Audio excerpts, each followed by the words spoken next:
Good morning, parents and dear children. Today we have gathered here to celebrate Ashadi Ekadashi and Bakri Eid. Okay, so now we will start our function with the Aarti of Lord Vithala. Okay.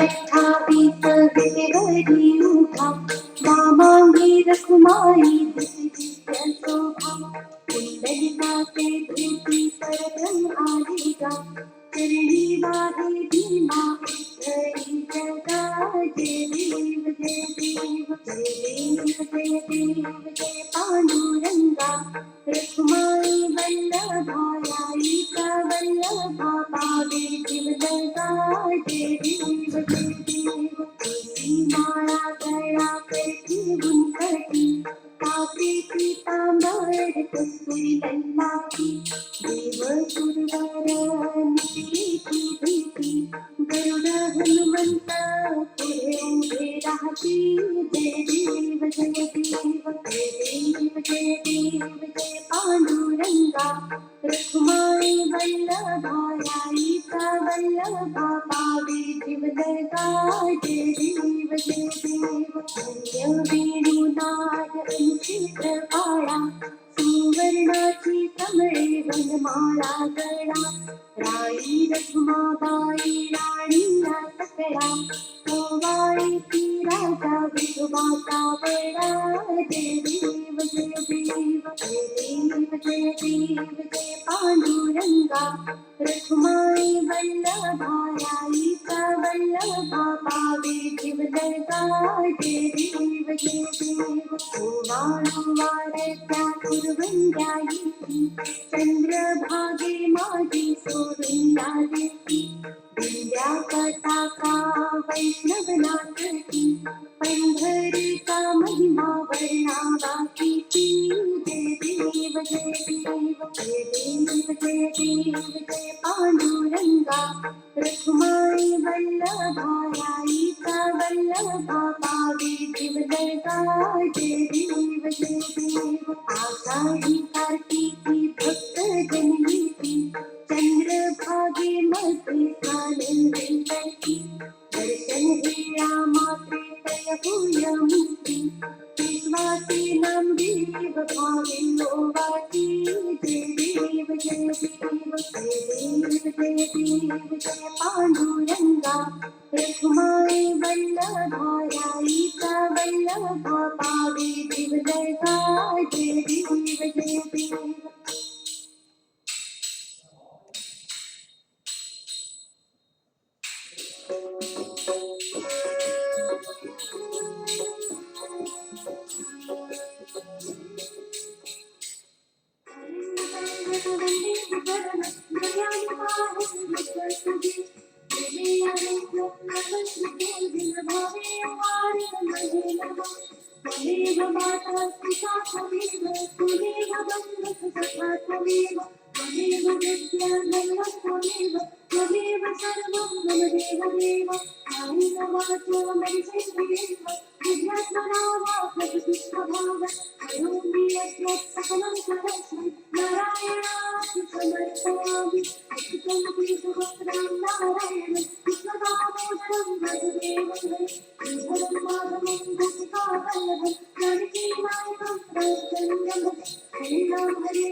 चंद्रभागेच्या तीरी उभा मंदिरी तो पहा विठे बरी विठ्ठल विठ्ठल जय हरी जय विठ्ठल विठ्ठल जय हरी विठ्ठल विठ्ठल जय हरी जय विठ्ठल विठ्ठल जय हरी दुम दुम जय पंढरी दुम दुम ही पंढरी पहा तो पहा विठे बरी विठ्ठल विठ्ठल जय हरी जय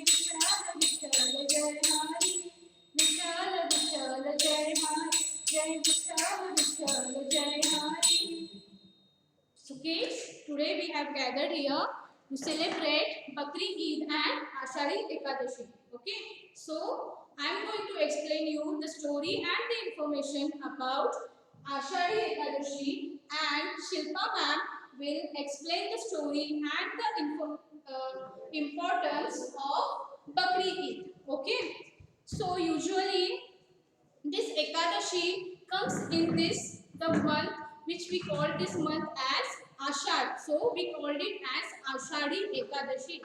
क्या होता है ये जो मंथ है उसे हम क्या बोलते हैं आषाढ़ month. This month is called as Ashad month. So for this Ashadi, so this Ekadashi we called as Ashadi Ekadashi. So there is a story behind of this Ashadi Ekadashi. I am going to tell you that story. Okay. ऐसे माना जाता है कि जो भगवान विष्णु है वो इसी दिन सोए थे. ओके, वो इसी दिन सोए थे और फिर वो उठे किन दिनों, बहुत दिनों के बाद, मतलब it wakes up after 4 months. Therefore that duration we called as Chaturmas. Okay, for that duration we called as चातुर्मास. जो भगवान विष्णु थे वो आज के दिन सोए थे और वो 4 महीने के बाद उठे थे. Then so many people goes to the Pandharpur by walking, and the ladies who are going with them, they keeps this Tulsi Vrindavan on their head like this, and they also goes with them by walking, and they called as वारकरी. आप लोगों को पता है कि क्या बोला जाता है? वारकरी बोला जाता है. और एक ऐसी पालकी रहती है उसमें भगवान विठल जी की प्रतिमा रखते हैं और वो ये जो पालकी है वो चारों ओर से पंढरपुर की तरफ आती है. सो जो वारकरी रहते हैं, जो वारकरी they worship to the Lord Vithala. They sing worship songs to praise the Lord Vithala. Now I am going to tell you a story behind this Ashadi Ekadashi. Okay, so बहुत साल पहले वहाँ पे एक राक्षस था, उसका नाम था मृत्युंजय. क्या नाम था? मृत्युंजय. तो वो भगवान शंकर जी की उपासना करता था. वो किसकी उपासना करता था? भगवान शंकर जी की.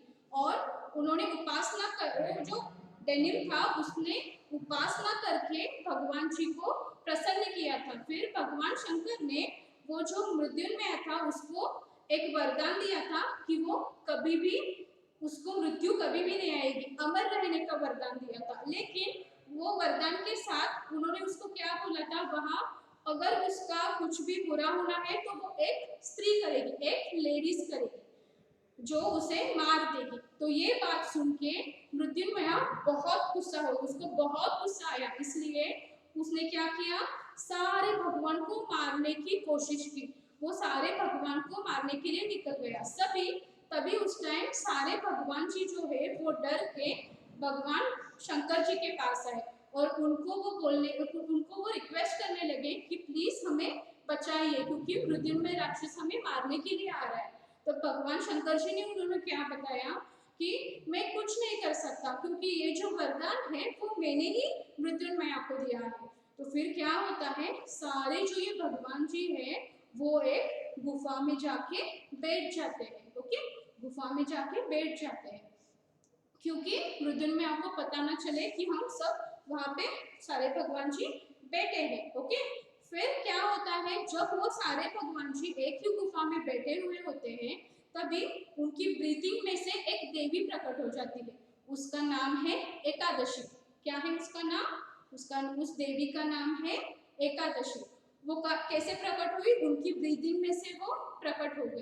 तो फिर यही देवी बाहर आती है और मृत्युंजय राक्षस से लड़ाई करके सारे जो भगवान जी रहते हैं उनके प्राण बचाती है.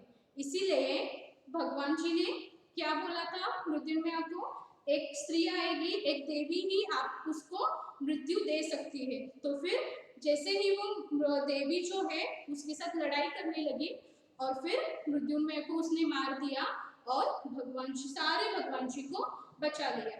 उस देवी का नाम क्या था? एकादशी. वो एकादशी के दिन वो उसी दिन प्रकट हो गई, इसलिए उस दिन को एकादशी बोलते हैं। और ये जो आषाढ़ी एकादशी है वो आषाढ़ महीने में आती है, इसलिए हम उसे क्या बोलते हैं, आषाढ़ी एकादशी। सो ये है story behind the Ashadhi Ekadashi.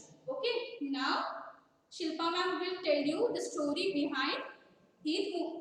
Okay, So बच्चों, now I am going to tell you behind of the story Eid ul Adha और बकरीद। सो आपको सभी को बकरी स्टोरी सुनना बहुत पसंद है ना? जब मम्मी पापा आपको या दादा दादी नाना नानी आपको स्टोरी सुनाते हैं तो बहुत मज़ा आता है, और बिना स्टोरी सुने आपको नींद भी नहीं आती है, खाना भी नहीं जाता। तो आज चलो बच्चे, अभी खाना खाने लंच टाइम भी हो गया, तो फिर मैं आपको स्टोरी सुनाती हूँ। तो मेरी स्टोरी सुनते सुनते आपको क्या करना है, आपका लंच भी खत्म करना है। तो शुरू करें, स्टार्ट करें। तो कल कौन सा फेस्टिवल है? तो कल है ना ईद उल अदा है, और इसको ईद उल अदा को क्या कहते हैं, बकरीद भी बोलते हैं, कहा जाता है।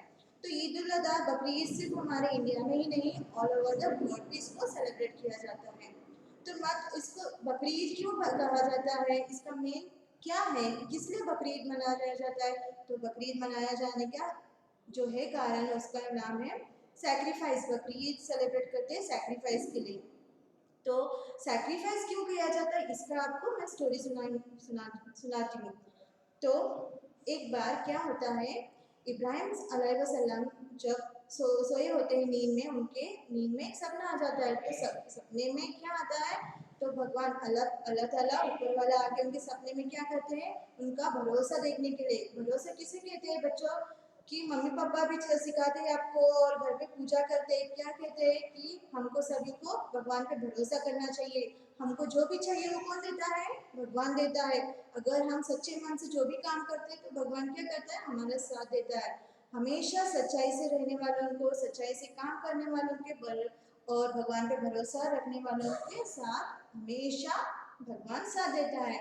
तो हमको क्या करना है, हमेशा आज नहीं होगा तो कोई बात नहीं, कल होगा ही होगा, ऐसे हमको भगवान पे भरोसा करना चाहिए। और जो भी होता है हमारे अच्छे के लिए होता है, भले हमको उसमें तकलीफ हो या बुरा लगा, फिर भी उसमें सब अच्छा ही रहता है।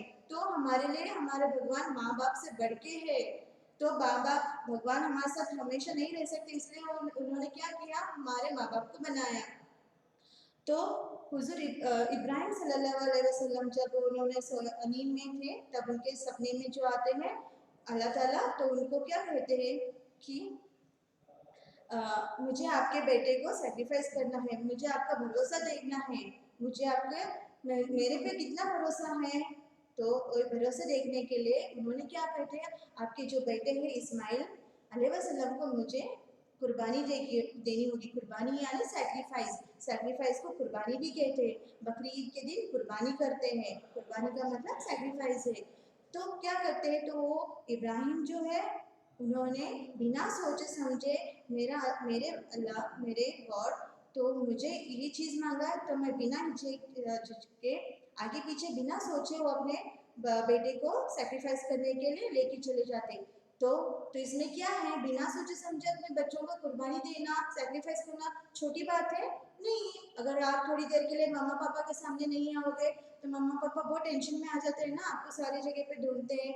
तो ऐसे ही माँ बाप का दिल बहुत बच्चों के लिए क्या होता है, नरम होता है। बच्चों को थोड़ी सी भी चोट लगती है तो उनको तकलीफ होती है। तो इब्राहिम सल्लल्लाहु अलैहि वसल्लम जब भी वो भगवान ने, अल्लाह ताला ने जब भी उनके पास ये सैक्रिफाइस करने के लिए, बेटे के लिए कुर्बानी देने के लिए बोलते हैं, तो बिना सोचे समझे अपने बेटे को कुर्बानी के लिए लेके जाते। तो इस वजह से क्या होता है, अल्लाह ताला ने उनसे बहुत खुश हो जाते हैं, उनकी भक्ति को उनको देख के, कि ये इंसान मेरे लिए अपने बेटे को भी कुर्बानी देने के लिए तैयार है, सेक्रीफाइस करने के लिए तैयार है। तो क्या करते हैं, उनको एक गिफ्ट मिलता है, क्या है, रिटर्न अपने बेटे की जगह पर उनको शिप बना जाते हैं, तो शिप की कुर्बानी देते हैं। तो तब से ये फॉलो होते जा रहा है कि बकरीद के दिन कई लोग शिप को कुर्बानी देते हैं, काऊ को कुर्बानी देते हैं, कैमल को कुर्बानी देते हैं और गोट को कुर्बानी देते हैं। तो ये है ना, सिर्फ इंडिया में ही नहीं, ऑल ओवर द वर्ल्ड भी होता है। तो अभी क्या होता है, बकरी को ऐसे कुर्बानी देना, उसको कट करके देना, ऐसे कोई मामूली बात नहीं। तो अल्लाह ताला क्या कहते हैं कि हम अपनी परवरिश, बच्चों की परवरिश कितने प्यार से करते हैं, थोड़ी सी भी जख्म होने के लिए नहीं देते, उनकी परवरिश में कुछ भी कमी होने के लिए नहीं देते। माँ बाप भले अपने आप को कम करते हैं लेकिन बच्चों को कभी कोई चीज़ कम नहीं करते। तो इसी तरह वो गोट या जो भी हम सेक्रीफाइस करने वाले हैं एनिमल को 20 डेज बिफोर या 10 डेज बिफोर अपने घर पे लेके आके उसकी अच्छे से देखभाल करते हैं, उसको अच्छे से खाना खिलाना, उसको नहलाना, अपने बच्चे की जैसे देखभाल करते हैं वैसे ही उसकी एनिमल को, एनिमल है इसका गंदा है, छी है, ऐसे नहीं बोलते हैं। बच्चों को कैसे साफ करते हैं वैसे ही उसकी सफाई करना चाहिए।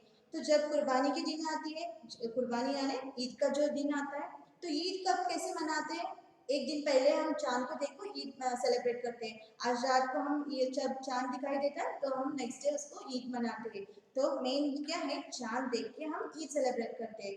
तो जब जिस दिन ये बकरीद हम सेलिब्रेट करते हैं, पहले क्या होता है, नमाज होती है। नमाज होने के बाद में कुर्बानी करते हैं। कुर्बानी के टाइम में जब जो इंसान कुर्बानी कर रहा है उसके सारे फैमिली वाले वो फील करना चाहिए कि जब अपने बच्चे को थोड़ी सी भी जख्म लगती है तो हम कैसे, हमारे आंखों में से पानी आती है, वैसे ही वो बच्चे को जब हम कुर्बानी देते हैं तो हमारे को फील होना चाहिए, हमारे आंसू निकलना चाहिए, हमको दर्द होना चाहिए। जो दर्द महसूस कर रहा है वो दर्द हमको भी महसूस होना चाहिए, तभी सही मायने में वो कुर्बानी होती है। जब तक हम उसको समझ में नहीं आता है, हमको दर्द समझ में नहीं आता, हम सिर्फ मजाक के लिए, मजे के लिए, फेस्टिवल के लिए इसको सेलिब्रेट करना कुर्बानी नहीं होता है, सेक्रीफाइस नहीं होता। सेक्रीफाइस का सही मतलब है उसका दर्द, हमको दर्द समझ में आना चाहिए, उसकी वो जब होता है तो हमारे से भी आंसू आना चाहिए, तभी जाके वो सेक्रीफाइस होता है। तो वो पार्ट है ना, अभी सेक्रीफाइस का जो भी पार्ट निकलता है ना, तो वो सिर्फ फैमिली वालों में ही नहीं रखते, तो उसको 3 पार्ट में डिवाइड करते हैं। एक अपनी फैमिली में देते हैं, एक रिलेटिव्स को, और एक पार्ट है सभी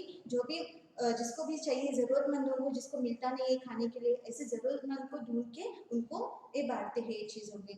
तो ऐसे ईद मनाया जाता है। तो सही मायने में बकरीद का मतलब यही है कि सैक्रिफाइस है।